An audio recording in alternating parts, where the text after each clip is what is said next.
Let's take a journey into the mind of Bill Landis. There's not much going on in there. I don't know. It's a short trip. No, this is the educational portion of the week. It is Talking Tuesday, expecting to hear again from the Cotton Bowl-bound Ohio State Buckeyes and maybe their coach. I don't know. Haven't seen a full list as we get ready. It's a mystery for today, Tuesday. But let's just assume at some point we're going to talk to the Buckeyes. So let's get back into it with the questions that are on Bill Landis' mind. I find it way more educational than when I pose my own 5 questions. That's funny because I just steal yours. Oh. I think we are, you and I and everyone, right, is probably on the same page wondering what is the plan for quarterback in the Cotton Bowl, because there are a couple different ways you could take it. I have my preferences, but not that they matter. But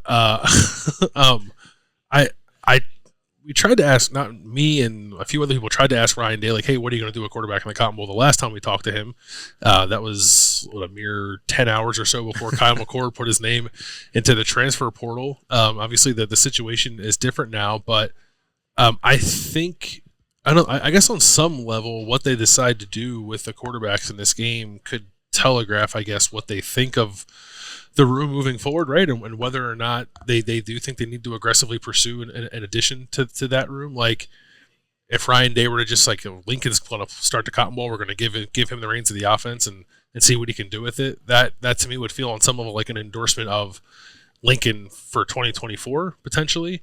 And you can read it the same way if it's Devin Brown too, obviously, but Devin Brown is also the obvious choice, I think, assuming Tristan Gebbia is not going to get the start as the veteran guy in that room. So that's the only time we see Tristan. Yeah, it's like Tristan Gebbia. It's Tristan Gebbia's game, baby. Let's do it. Listen, he's an experienced guy. He's won a rivalry game. That's right. So I'm fascinated on how Ryan Day approaches it. Whether that's one guy gets the whole game, you split it up, and then if it's one guy, which one of the two ultimately ends up starting that game, and how much of the practices you have leading up to that game is a competition to see who gets that job. There's a lot of layers to it. Yeah, there are. I can't wait to see how that transpires. It's all of a sudden, 2.5 weeks away, and we talk a lot about the value of bowl practices and how much you can get in, but it's not generally like cramming a whole playbook in for a quarterback. And I still think that there's an element where we're looking at this game with Lincoln Kienholz, and he started shifting over from scout team work to getting, full offensive reps there in late October when Ohio State was banged up. Like, I still don't, as I sit here right now, and I could be wrong about this, and we'll find out, from Ryan Day or the rest of the team as they start talking and preparing for the Cotton Bowl.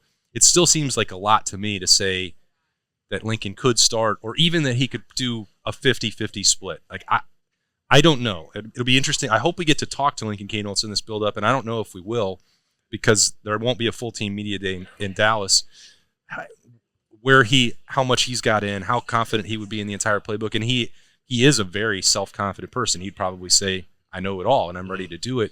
But to actually go out there and do it against an SEC caliber defense and a top 10 team, I think would be asking a lot. And in some ways, that brings us back to the same conversation that was going on in August where the experience for Kyle McCord won out, and then Ryan Day wanted to test the waters with Devin Brown, and you saw 3 to 6 series in those first couple weeks.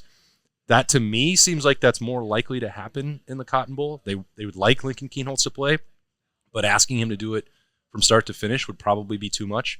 But I also don't know on 0 to 100 on the scale of Devin Brown's ankle injury where he is on that. So there is uncertainty even with the guys that we expect and should be seeing play. Yeah, the ankle is a complicating factor.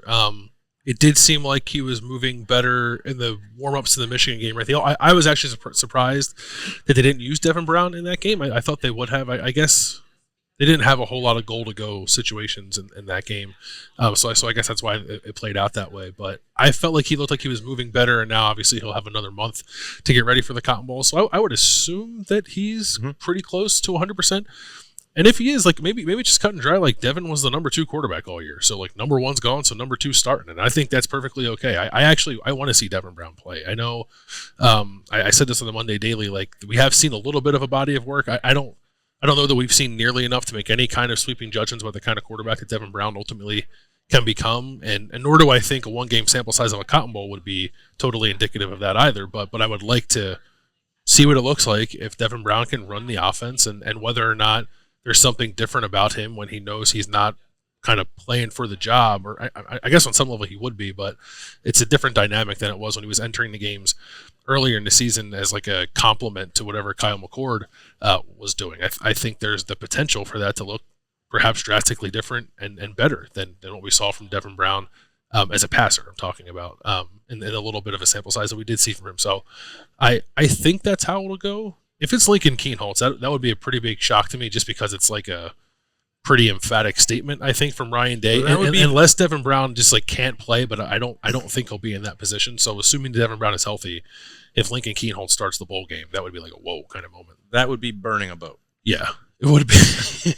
yeah. Oh, where'd you just pull that metaphor out of thin air? Yeah, I don't know. It's all I can think about recently. I do believe, and I said a couple of weeks ago when we were just starting to think about whatever opportunity was there at the Orange Bowl at the times, like, I'm okay with Ohio State not playing Kyle McCord in that, and let Lincoln and Devin get those reps and let Kyle McCord heal up on the ankle. Obviously, the situation is different than then. I was already advocating for both to play, and I have not changed my mind on that. Now it is a necessity, but I have changed it a little bit in the regard that I think the evaluation of Devin Brown has been so focused on very small sample size and situations that are difficult, like going in the red zone and the throw that he made against Purdue or fumbling at the goal line. Like, that's probably not indicative of his entire body of work in practice. It was probably better than that, or he wouldn't have been in those situations. Right. So 2 practices in August or 5 practices in March and April, I've come around to the idea that I think almost that same plan for Indiana with Devin Brown taking the lead and then a sprinkle of Lincoln Kienholz is better, because I don't know that the version of Lincoln Kienholz going against Missouri at the end of a true freshman year is that advantageous of a situation for him. Now, maybe he's so far developed at this point. I don't know if he is or isn't. As you said, if that's the choice that Ryan Day makes, we'll certainly get an indication of that. But I think a larger sample size of Devin Brown against a real opponent is probably going to be more informative than one for Lincoln Kienholz. And so the most amount of work that you could give for him, not just because he's more experienced, not because you trusted him in Big Ten games, but like if you're trying to find out for real and you wind up in a situation where you have the offensive line together, Mecca's still playing potentially, if whatever his decision is, if you have Travion, whatever, like, then put Devin Brown in that situation and let's see what happens. If you wind up where several guys aren't playing, Marvin and Julian are gone, and Cade maybe, and we'll see what happens with him, and then you expect Lincoln to go shine against Missouri, which really wants to win, that's not a situation to succeed. And that would, like, there's an element where, depending on the personnel, that just may be hanging on for dear life. Yeah, I don't know that I'd want to expose either quarterback to that scenario. Yeah. Maybe you play Tristan Gebbia in that case. Go ahead out there, 25-year-old. It's your show. It is Xavier Johnson at quarterback. Yeah, by the way, you have no receivers. It's just you and the offensive line and a walk-on running back. Go have at it. Yeah, it's weird. Like, I think that is – now, listen, whoever plays quarterback, and even if both of them play, there's definitely a world where both go out there and look really good and get everybody really excited. If it doesn't look good, I think it's an important reminder for people that, it could be the product of Ohio State going into this game with like 50 scholarship players available, or something like that. That is the unfortunate reality now of college football with these non-playoff bowl games and transfers and opt-outs and injuries and anything else that get impacted. Like I was going through some of the stuff from last year, and there was a team that I think had to play a bowl game with like 42 scholarship players, and I don't think it'll be that drastic for Ohio State, but they're already down 14 without any opt-outs yet, and we would assume that at least some of them are coming. Even if they get lucky and catch some breaks and don't get as many as were anticipated at the start of the year, the number of available scholarship players should be lessened by, I would think, at least 20 or so as Ohio State goes into that game, not accounting for any injuries or, guys get stuff cleaned up in the offseason that might have happened already too. So it could be a tough sledding for whoever that quarterback is. Yeah, and that's, we'll have to factor that in. But then once you get to December 29th, you throw it all out anyway, and you just want to evaluate what you see. I get that part. Yeah. I think that's from there is it's almost to the middle of the month. You know that the feedback and evaluation process will be rolling in. What decisions are going to go Ohio State's way in terms of retaining the roster, how many guys will be in it, what's the health. Like, there are a lot of pieces now. Like, it's been 2 weeks. You're going to still feel like the disappointment from Michigan. That's not ever going to go away, but you do have to turn the page. You are going to play a game. These guys would like to win it. They're competitors. But it's like, what does that roster actually look like? And that's important, obviously, to carry into next spring as well. Yes, it is. Which I guess like brings me to a question of like motivation a little bit of like what is fueling Ohio State in this game? Because I could probably get around to the idea of like we're embracing this as an opportunity to get some guys out there who have not played a lot of football and set the stage for next year and be less concerned with the result, which maybe makes people want to pull their hair out. But I think that's an okay perspective. But we know for sure that like this is a big deal to Missouri. I was going through some of the like a lot of the betting sites, thankfully, have like trackers of opt-outs and transfers and stuff like that to help you make decisions on which way you want to go with bowl games. And for this one, it was like Missouri, none. And Ohio State, it was like, well, here's 14 transfers, and then here's a laundry list of guys who could maybe opt out. We don't know yet. So you're going to get... Why did they have none for Missouri? They had 7 guys in the portal. Because they're like key players. Okay. There wasn't really anybody Gotcha. particularly of note. There were some, yes, yeah. But like key contributors, there aren't many or any for Right. Missouri. I got you. I'm caught up now. They got a couple linemen who could opt out. I think we'll see, but some of their skill is young. Like their running back will play. I think like he was the what's the Burlsworth Trophy former walk-on. Former walk-on. Yeah. They just have a lot of firepower, and they should be bringing it all to bear against Ohio State. And we don't know that Ohio State is going to have that. So I think it's not a situation where Ohio State, I think, can just rely on having talent advantages across the board. I know that if you still stack up the recruiting pedigrees of these guys, even the younger players, it still favors Ohio State. But playing experience matters. Like if it ends up in the situation where you're relying on a lot of class of like 22 and 23 players who haven't played a whole lot, well, Missouri's guys have played a whole lot. And they played in some big games, and they were a team that was competitive in the SEC this year. So you're going to need to have a little something extra, more than just your talent in this game, I think, for Ohio State to win. And it's hard, I think, for programs like Ohio State who strive for something more, no offense, than a Cotton Bowl victory, to really tap into that. And even in the Rose Bowl, the last time they were in a situation, like, I think they did a great job of it at the start of the game. They kind of rallied and turned it into a classic at halftime. But the beginning of that game was a disaster. Like, I was like, are they going to lose by 50? So I think if they approach this game with a similar mindset, then Missouri is more than willing to pour some points on Ohio State early if Ohio State doesn't come with the proper motivation for this game. And we've already talked a lot about that, how Ryan Day mentioned it a week and a half ago. And like, well, Marv made his big splashy debut in the Rose Bowl, and like they used that as a springboard. That Utah team was also quite beat up. Yeah. Missouri's not in that same situation, really. And I'd say from top to bottom are probably more talented. They might not be as well coached as a Kyle Whittingham team. Yeah. But remember what happened is that Utah was trying to defend Jackson Smith-Njigba and Marvin Harrison Jr. and Emeka Ibuka with a converted running back who I don't think had ever played corner in his life. Yeah. And the BPS was the one delivering the dimes. So that keeps you in a lot of games while Ohio State's defense was trying to just hang on and figure it out. That's just not going to be the formula this time. It's just purely not. No, and this defense is much better than that defense was, but we don't know if all the guys that have made this defense much better are going to be available. And they're already, with some transfer portal additions, like if they have to dip into the depth at secondary, like who do they turn to with like Jair Brown and Ryan Turner gone and Kai Stokes gone? Like those are guys that would have played in this game if Ohio State did incur some opt-outs on the back end of its defense. So it's really hard to kind of wrap your mind around which way it could go. And I know like the betting line has gone from Ohio State being favored to now I think Ohio State is like a 1.5 or 2 point underdog. And will probably move even more once we see some of these opt-outs come in. So it's a difficult challenge. And maybe being an underdog now will help them focus a little bit. Like I know it was a much more interesting question last year when they were the underdog going into the Georgia game. I'm not trying to equate the two, but Ohio State in the past has embraced the idea of being an underdog. I actually don't think once we see the dust settle on the rosters, I don't think a lot of people are going to pick Ohio State to win this game because of the motivational factors at play. So maybe that does work in Ohio State's favor a little bit if Ryan Day is able to kind of channel that, tap into it a little bit. All right, what else is rattling around up there? Stuff about the birds. Yeah. No, They can get that fixed. yeah, they do need to get that fixed. I don't know. Like, it's like what are they going to do at running back and tight end in this game? Sure. Because they only have 2 scholarship running backs right now. That's before we get a decision of any kind from Trevion Henderson, and we don't have one as we're recording this.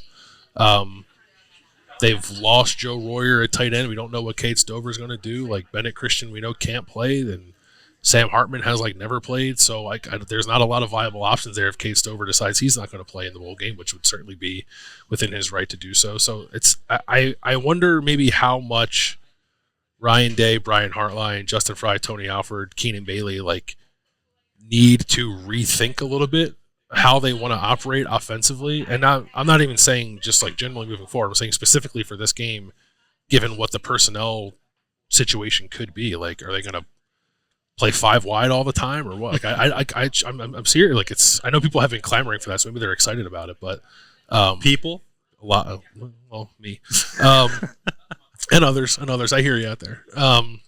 They're just in an interesting spot with their offensive personnel that I do think they might look a little different in the Cotton Bowl than we're used to seeing. I mean, even if they wanted to try and go 5 wide, that situation's different because I am placing a wager on Marvin Harrison Jr. not playing in the game. Yeah. Julian Fleming is visiting Nebraska right now, not preparing for the Cotton Bowl. Then what? I mean, you're hoping that Emeka Egbuka decides to stick around, and if he did, of course, then you would expect him to play in the Cotton Bowl. Gonna have Xavier Johnson, bring along Carnell Tate, Brandon Ennis, but we didn't see a lot from, Noah or Bryson Rogers. So to get to 5, that's difficult to imagine. The the personnel in this game is already going to be different. No matter, even if you get good news for Ohio State. Yeah, and I don't even know too. If you look at running back, if they get the best news in the world and Trevion Henderson decides he's going to come back for next year, I don't know that I'd play Trevion in the bowl game. Just given some of his injury history, I'm all right, we'll see you in August. Yeah. We appreciate Here's some bubble wrap. We appreciate you. We'll see you in August. So here's a check and some bubble wrap. So here's a flight. You're going to go hang out on the beach for 6 months. Just make sure you do some wind sprints. So it was Dallin Hayden and then walk-ons is what you have in that room. So I don't know, man. I have really no idea. As we sit here recording on a Monday, talking to you on a Tuesday morning, what this offense is going to look like in the Cotton Bowl. It could be worlds different than it was the last time we saw Ohio State play. Yeah, and that's the more I think about it, the more that I'm trying not to put too much on to Devin Brown or Lincoln Kienholz in terms of evaluation. It's not – they're not going to get to go run the offense that Kyle McCord ran all season. Yeah. At its peak, not even October version where you're dealing without Emeka and Trevion, and that was significant enough. You're hoping that those are the 2 that you have out, and then what? I mean, because and I think that part will be a challenge for Ryan Day because he doesn't. I'm sure that he's not going to want to say this has to be a preview for spring. We don't care what the result is. That's not a safe way to play football either. You're going to go get hurt and not put stock in the game. You have to go out and try and compete at a high level, but this roster is already in a massive transition. That's just a fact. It is.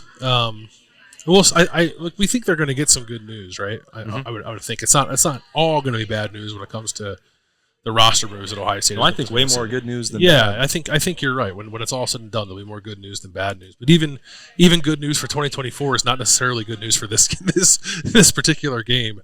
I don't know what they're going to do. And that's probably I don't know if you get an answer from Ryan Day on it, but how are you viewing this? And maybe he can't answer now because he doesn't know what the roster is going to look like. Maybe he'll have a better idea when they're actually in Dallas. To answer that question. Perhaps it's a bit unfair now, but it's hard for us to wrap our mind around what it's going to look like, and imagine it's more difficult for the guys to figure out who they're going to have and then what the plan is actually going to be when the game starts. What a fun December. Just deal with the transfer portal, NFL decisions, recruiting, coaching staffs. Speaking of... I thought we were going to get through the whole thing without it. It has to be asked, right? If we talk to Ryan Day again, everyone in the world believes that you should and ultimately will move on from Parker Fleming as special teams coordinator and presumably elevate James Laurinaitis to full-time linebackers coach.